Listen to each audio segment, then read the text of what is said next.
Le bonjour chez vous, que Dieu vous bénisse. Aujourd'hui, nous parlons des couples, des relations, du mariage, de l'amour. Et je viens directement te dire que le couple parfait n'existe pas. Dieu seul est garant de la réussite d'un couple. Et tout ce qui est de Dieu est éprouvé, combattu dans ce monde dans lequel nous sommes de passage. Oui, le couple parfait n'existe pas. Les couples parfaits n'existent pas. Tous ceux et celles qui tentent de vous faire croire ces choses sont des menteurs. Les images, les codes de ce monde, les modèles artificiels que les réseaux imposent, tout cela n'est que façade. Aucun système humain, aucune mentalité actuelle, aucune tendance sociale ne peut garantir la réussite ni d'un couple, ni d'un mariage ou d'une famille.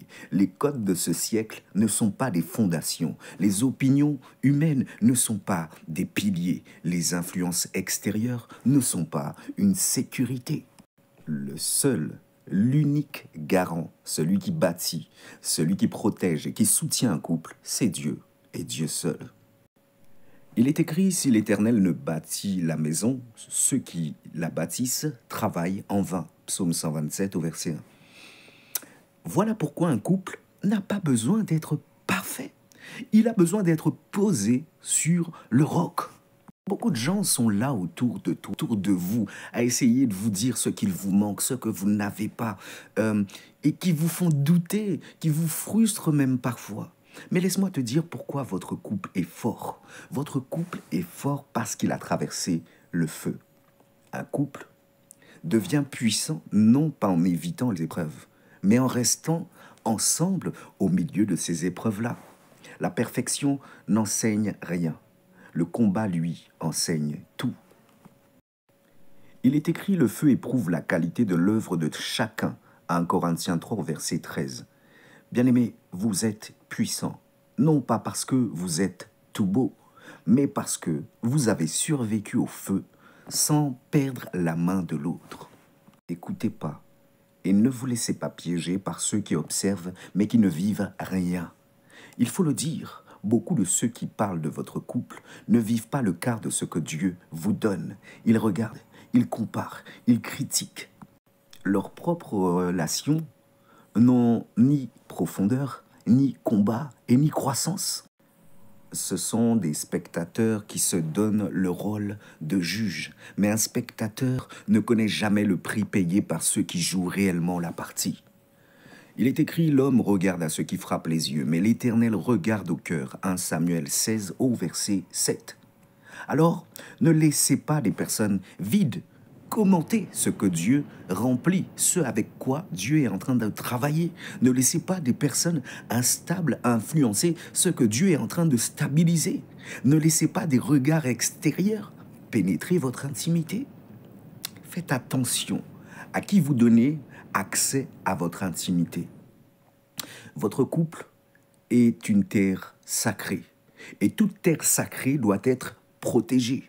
Tout le monde ne mérite pas d'entrer dans votre intimité. Tout le monde n'est pas envoyé par Dieu. Certaines présences sont des portes d'entrée pour la confusion, le doute et le désordre.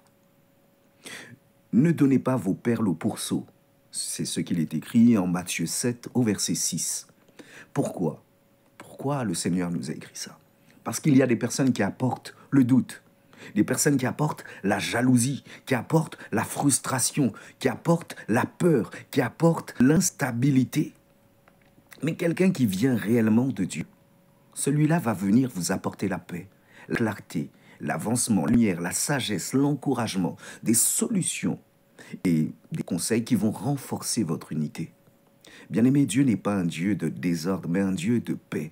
1 Corinthiens 14 au verset 33. Si une personne détruit votre paix, comprenez qu'elle n'est pas envoyée par Dieu. Toute œuvre de Dieu est combattue. Et c'est normal que votre couple soit attaqué. C'est normal que votre paix soit ciblée. C'est normal que l'ennemi cherche à s'infiltrer. Pourquoi? Parce que tout ce qui porte l'amour de Dieu est systématiquement combattu. Le diable ne s'acharne pas sur ce qui est vide. S'il vous attaque, c'est parce que votre union a un impact, une mission, une onction, un héritage. Il est écrit, après que vous aurez souffert un peu de temps, le Dieu de toute grâce vous perfectionnera, lui-même vous affermira, vous fortifiera, vous rendra inébranlable. Pierre 5 au verset 10. 1 Pierre 5 au verset 10. Je répète, 1 Pierre 5 au verset 10. Nous comprenons par là que le combat n'est pas un signe de faiblesse. C'est une preuve, au contraire, de destinée. Bien-aimé, votre couple n'est pas parfait, mais votre couple est consacré. Vous n'êtes pas parfait, mais vous êtes choisi. Vous n'avez pas tout compris, mais vous êtes appelé. Vous n'êtes pas sans épreuve, mais sachez que vous êtes protégé.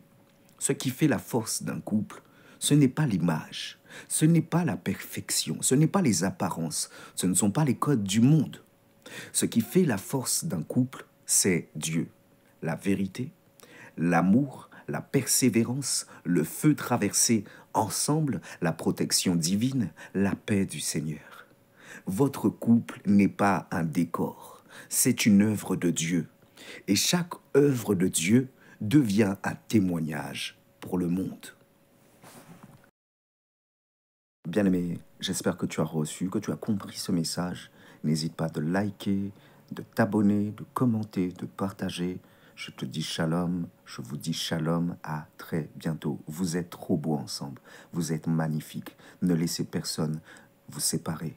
Que Dieu vous bénisse.